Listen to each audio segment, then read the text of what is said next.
Вот причина стука.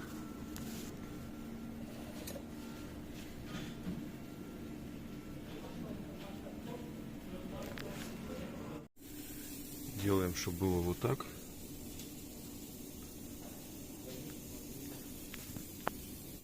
Вот эти два усика на старой втулке ломаете молотком. Потом она отсюда выскочит легко.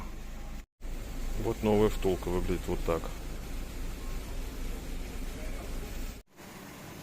Вот новая втулка дома.